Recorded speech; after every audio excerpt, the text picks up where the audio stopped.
with the interesting thing that happened at Perfect Anchors. Okay, we're gonna put Oreo back in his little safe spot under the covers of the night. And have you ever wondered, like, or have you ever been in a situation where somebody lied and told you something that just made you feel real down and out? And then somebody come and tell you the truth, and then you be like, oh, let me get my lick back. Let me get my lick back. We about to talk about that. That's what's about to happen coming up here. Let's hear about how we get our lick back.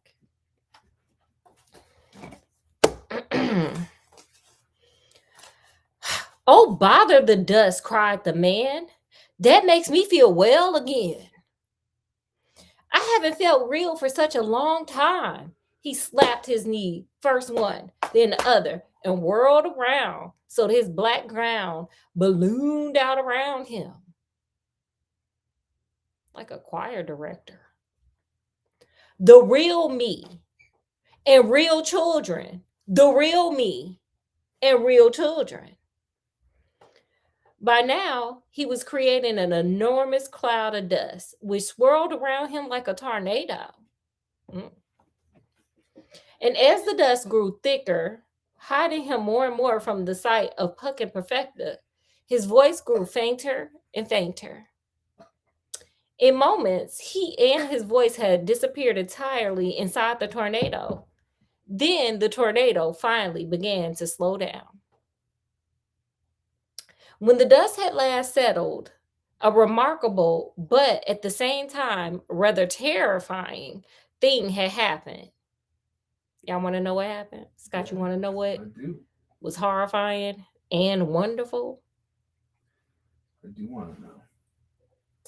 The pale, bent, wizened, pitiful little person lost inside his huge tent of a black robe had disappeared. In his place stood a tall, stern, forbidding figure with dark, flashing eyes. The two children stumbled backwards. Please don't be frightened, Mr. Not So Much said, his eyes suddenly gentle and smiling. My business in life is not to frighten children. We're not scared, Mr. Not Much, said Perfecta, a trifle uncertain. It's just that you look a bit different from before. Mr. Not So Much put his hand on the hip and threw his head back, exploding in laughter. Oh, oh, oh. I am a bit different. And not Mr. Not So Much anymore, thanks to you. I'm back to being the author in charge. Period. Pop your collar, pop your collar, pop your collars. Then he wiped his eyes with his long sleeves. Still another remarkable thing happened.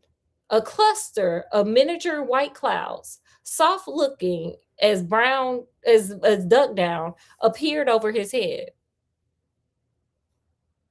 Okay. At the same time, the branches drooping around his face and shoulders began to twitch and scratch like someone awakening from a deep sleep.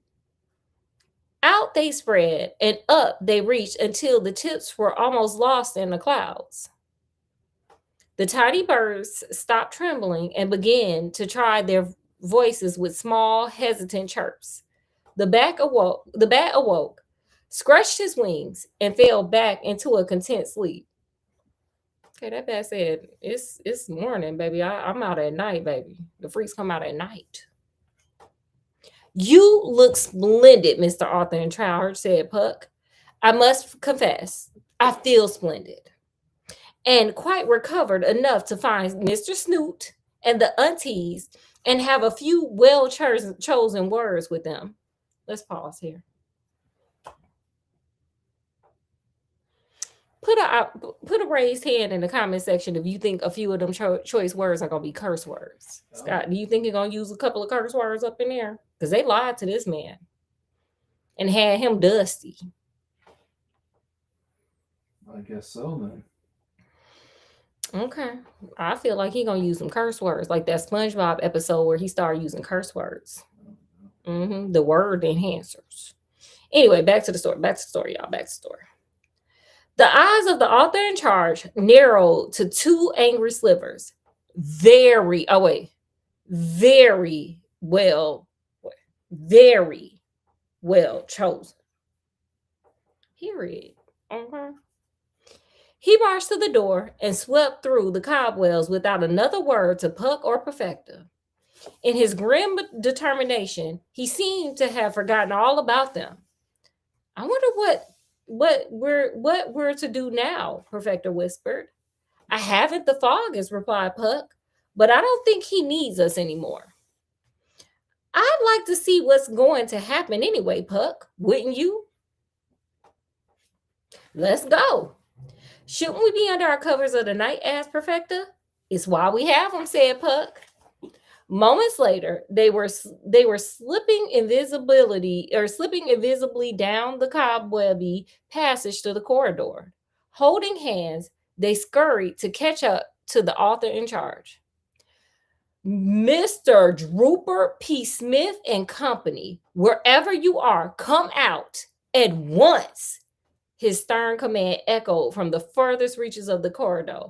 At once, at once, at once. Oh, you know when they say it 3 times, it's bad. A hushed silence followed the echoes. Then, hesitantly, doors began to crack open and faces began to peek out like.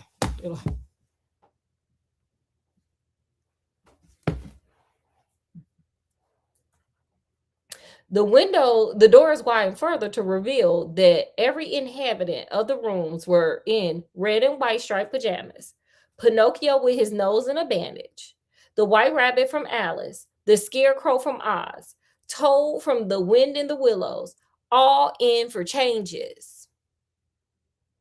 Their faces lit up with joy to see the author in charge back in charge again, baby. But happiness came to a sudden end when down the corridor stormed Mr. Snoot, followed closely by the two aunties with mean looks and sour enough to pickle a cucumber. What is the meaning of this? He demanded furiously. Back in your rooms, all of you. Stay right where you are, commanded the author in charge. The only place you are going is back to your books, and at once. Mr. Snoot's long, thin nose turned purple with rage. Oh, sir. He might need to go see a hospital, a doctor, because when did noses turn purple? When you're really mad. Oh, is that what happens? I think so. Okay, you look like an eggplant.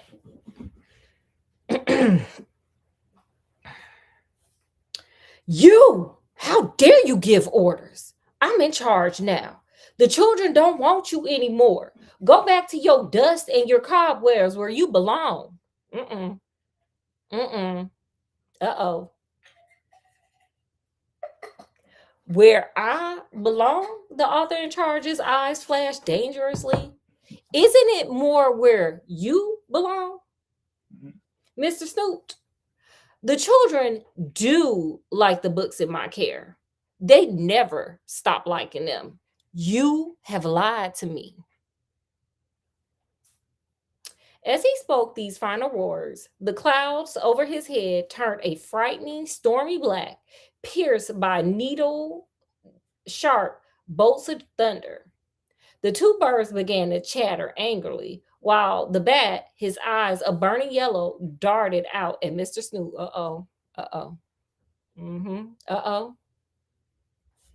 Mr. Snoot threw an anxious look over his shoulders, but all that met his eyes were Auntie Glumper and Squint, who looked at him with narrow eyes and compressed lips as if to say, it's up to you to find a way out of this. Y'all gonna throw my man under the bus? Y'all gonna throw Droopert under the bus? Although he failed miserably in the attempt, Mr. Snoot now tried to draw himself up as he might appear taller and more fearsome than the author in charge. And where, may I ask, did you get that ridiculous piece of information? I hardly think I owe you any explanation, said the author in charge from between clenched teeth. He took a menacing step towards Mr. Snoop. Period. Mr. Snoop doubled backwards. He faltered and stopped. Speak up, Drooper, snarled Auntie Glumper. Don't let him get away with anything, Drooper. Auntie Squint gave him a vicious jab in the ribs with a long, sharp finger. But Mr. Snoop seemed to have lost his tongue clearly and no longer had the means of manufacturing words. Mhm. He opened his mouth, and not even an eye came out. Well, said the author in charge, it appears that it is not the books that need changes, but rather the three of you. First, however, we must get you into pajamas. Changes? Shrieked Auntie Glumper. Pajamas? Howled Auntie Squint. And I don't want to be changed, said Mr. Snoop, looking as if he might burst into tears. Let's stop here for a second because I want to add something in. So, sir, how you over there changing other people, but you don't want the same changes that you giving to other people? How's that working out for you? What do y'all think? How do y'all think that works out? Have y'all ever met somebody that is what's good for me or what's good for thee is not good for me kind of thing? Do as I say, not as I do. Because he's giving that. Yeah, he is. That's what I'm starting to see here. Mr. Snoot is a hypocrite. That's what I see. What y'all see? Put it in the comment section. Anyway.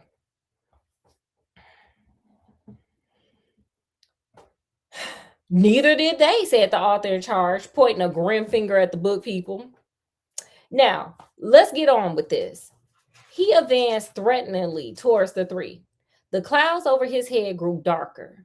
The birds flew out and began to peck at Auntie Glumper and Aunt Squint.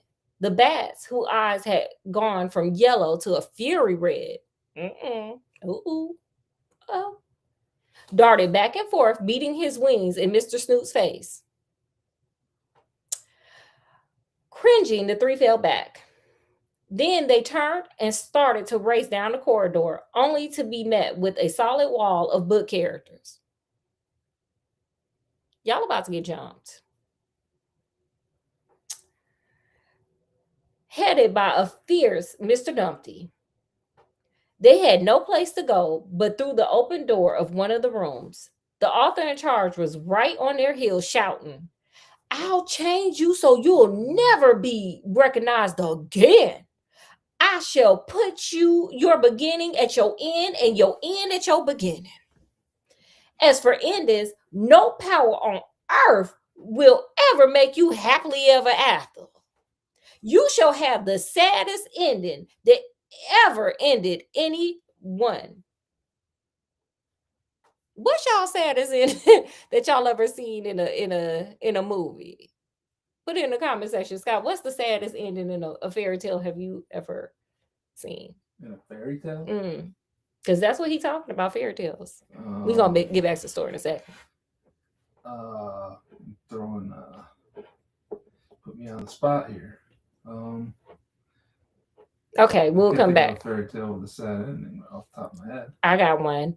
The Hunchback of Notre Dame. You know, he did all that for that woman and he didn't even get Esmeralda. And he still was kind of, messed up. He still ain't get the chick. Did all that.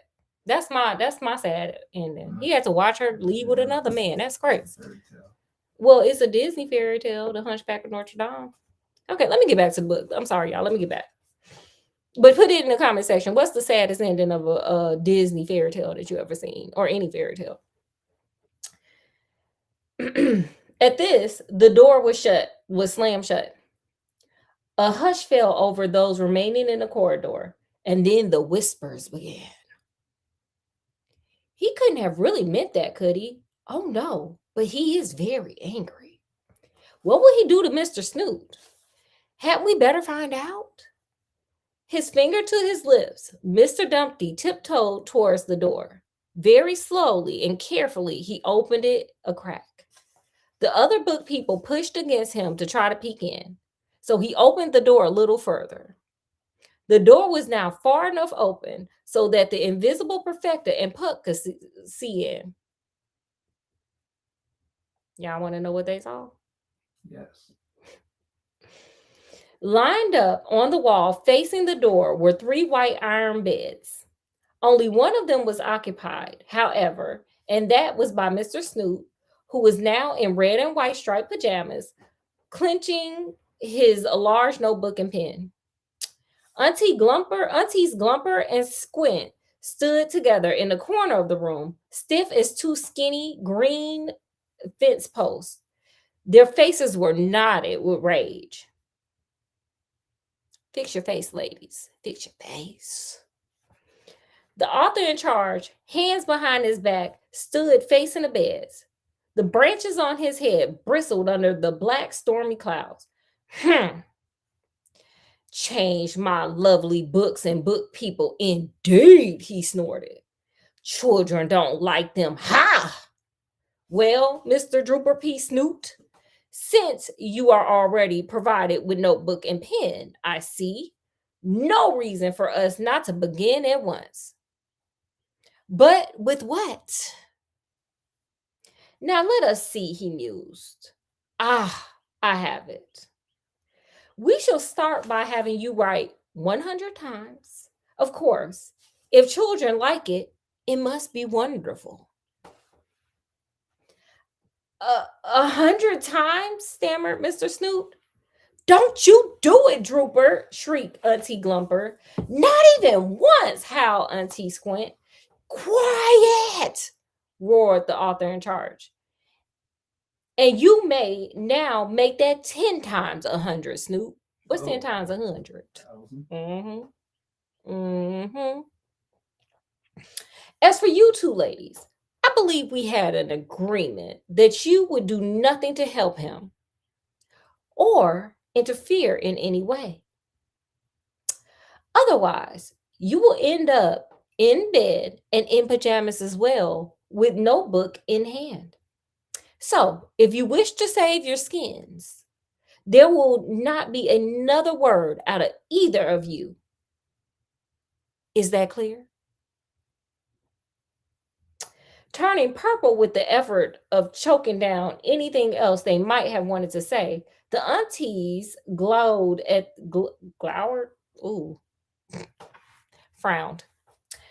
the author in charge. It was all very clear indeed.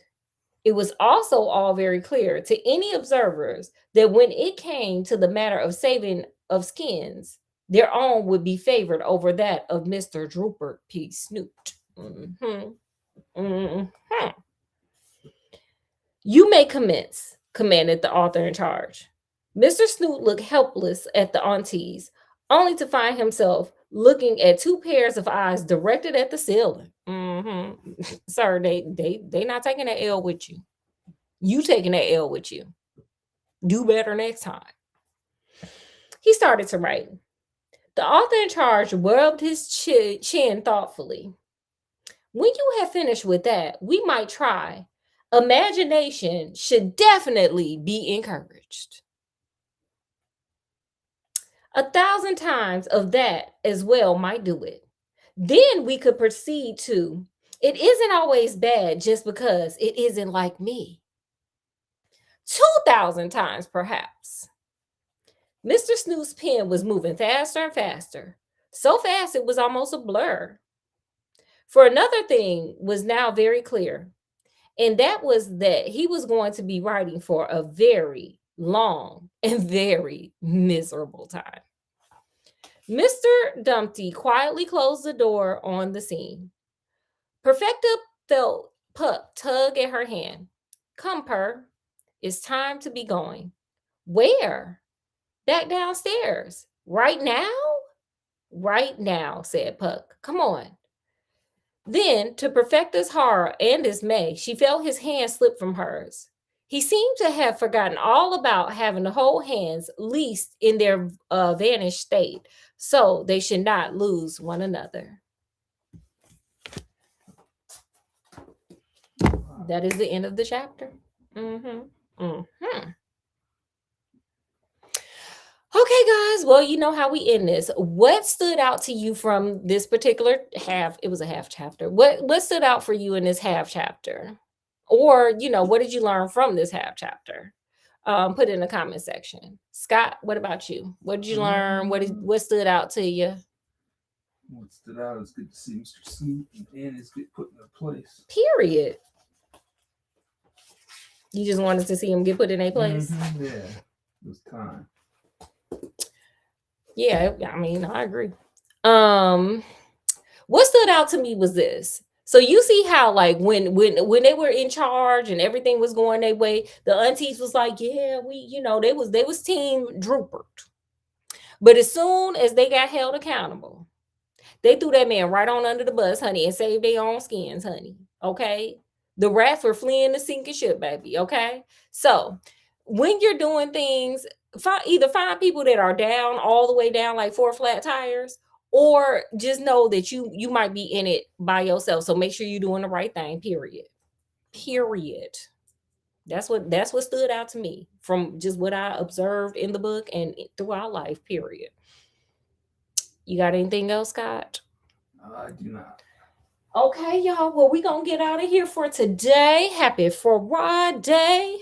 We'll be back tomorrow, of course, with It's a Super Scary Saturday Sleepover, and we'll move on to this chapter in the interesting thing that happened at Perfect Acres Inc. by Barbara Brooks Wallace. So, in the meantime, in between time, as always, we hope you guys enjoyed your time hanging out with us and reading with us and learning with us and growing with us. As always, we love having you guys here. Make sure you like, share, subscribe, check out some other lives, some shorts, some videos, all that fun stuff. Make yourself at home, baby. And from wherever we are, even when we are over here punishing Drupert and his 2 aunties, to wherever you guys are, peace, love, and happiness. We'll see you guys tomorrow. Enjoy the rest of your guys' afternoon, evening, morning, whatever it is with you guys. Skidamarinky dinky dink. We'll see you tomorrow.